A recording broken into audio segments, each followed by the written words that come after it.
बेलाबार व नवाडी गांव में भव्य हुआ जलसा का कार्यक्रम। विधायक अनंत प्रताप देव बोले, गांव की जर्जर सड़क जल्द बनेगी। केतार प्रखंड अंतर्गत बेलाबार व नवाडी गांव में शनिवार की शाम भव्य जलसा का आयोजन किया गया। कार्यक्रम के मुख्य अतिथि क्षेत्रीय विधायक अनंत प्रताप देव, छोटे राजा और विशिष्ट अतिथि जनाब ताहिर अंसारी उपस्थित रहे। संबोधन के दौरान जनाब ताहिर अंसारी ने कहा कि कुरान और हदीस के मानने वाले कभी गलत का समर्थन नहीं करते, बल्कि बुराइयों का डटकर विरोध करते हैं। उन्होंने दहेज प्रथा और नशाखोरी जैसी सामाजिक कुरीतियों पर चिंता व्यक्त करते हुए इनके खिलाफ जागरूक होने का संदेश दिया। मुख्य अतिथि विधायक अनंत प्रताप देव ने जलसा कमेटी के सरपरस्त इम्तियाज आलम और सदर आफ्ताब आलम सहित सभी सदस्यों का आभार प्रकट किया। उन्होंने कहा कि ऐसे आयोजनों से आपसी भाईचारा मजबूत होता है। उन्होंने क्षेत्र की समस्याओं पर ध्यान देते हुए कहा कि बेलाबार की जर्जर सड़कों का शीघ्र ही निर्माण कार्य शुरू कराया जाएगा। साथ ही उन्होंने वादा किया कि क्षेत्र की अन्य मूलभूत जरूरतों को भी प्राथमिकता दी जाएगी। इस दौरान मशहूर व मारूफ नेपाल से जलसा करने आए खतीब मुफ्ती अल्लामा गुलाम जिलानी अजहरी ने तकरीर कर एवं अजमत रजा भागलपुरी ने नातिया शायरी से लोगों को खूब झुमाया, जिसका लुत्फ स्थानीय लोगों ने उठाया। कार्यक्रम में प्रखंड अध्यक्ष लालेश्वर राम, झामुमो नेता लल्लू राम, मनोज यादव, अमरनाथ पांडे, छोटन सिंह, संजय वर्मा, दीपक वर्मा, मनोरंजन प्रसाद गुप्ता, दीनदयाल गुप्ता, शमीम अंसारी, असीम अंसारी, अल्ताफ अंसारी, हकीमुद्दीन अंसारी, जसमुद्दीन अंसारी, रियाज अंसारी, अनवर अंसारी, अजीम अंसारी सहित बड़ी संख्या में ग्रामीण मौजूद रहे।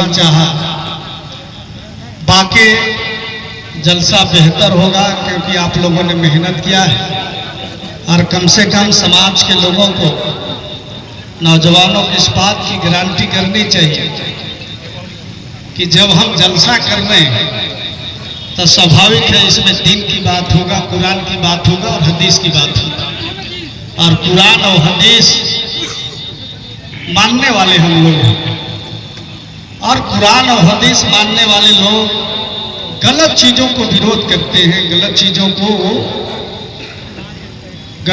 से वो नफरत करते हैं। हमारे समाज में विभिन्न किस्म की बुराइयां हैं। उन बुराइयों को अगर आप नहीं खत्म करते हैं, उसको त्यागते नहीं, तो जलसा की सफलता की जितना भी आप बात कर लीजिए नहीं होगा। अब जैसे अब समाज में दहेज, समाज में हम लोग के भी समाज में शराब का लत या फिर और विभिन्न किस्म के हमारे समाज में बुराइयां, उन बुराइयों पर काबू किए बगैर हम जलसा की कामयाबी की कल्पना नहीं कर सकते। इसलिए कोई भी समाज हो, चाहे वो मुसलमान समाज हो, चाहे वो अन्य समाज हो, चाहे वो दूसरे धर्म के मानने वाले लोग हों, तमाम समाज के लोगों को तभी आज हम जलसा की बात कर रहे हैं, कल हम यज्ञ की बात करेंगे, तो स्वाभाविक है कि समाज की उन्नति और समाज के विकास और समाज के तरक्की के संदर्भ में हम सारे चीजें सोचते हैं। और हम जब जलसा की बात करेंगे तो कुरान और हदीस के संदर्भ में हम चर्चा करेंगे। जब कुरान और हदीस के रोशनी में जब चर्चा करेंगे तो स्वाभाविक है कि हलाल और हराम जो होता है उस पर हमको सोचना पड़ेगा कि हराम क्या है और हलाल क्या है। हलाल चीजों को हमें अपनाना है और हराम चीजों को हमको खत्म करना है, और तभी जाकर के हम और आप आगे बढ़ सकते हैं। और कम से कम हमारे नौजवानों को इस बात को तो गारंटी करना पड़ेगा कि शिक्षा के क्षेत्र में, तालीम के क्षेत्र में आपको आगे बढ़ने बगैर आपको कुछ भी हासिल नहीं कर सकते हैं। चाहे वो बेटा हो, चाहे वो बेटी हो, तमाम लोगों को शिक्षा आपको हासिल करना पड़ेगा।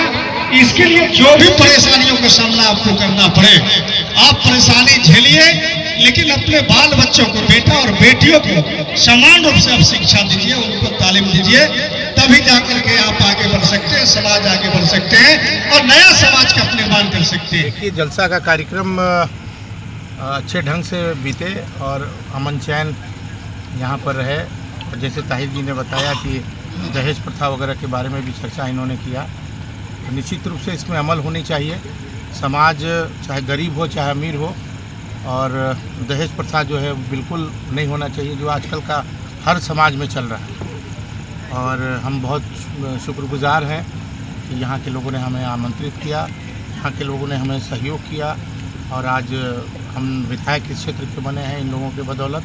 तो निश्चित रूप से जो भी समस्या यहाँ का है उस समस्या का समाधान के लिए हम लोग तत्पर हैं और जो सबसे महत्वपूर्ण यहाँ की समस्या रोड की है उसको हम लोग पूरा करने जा रहे हैं और पूरा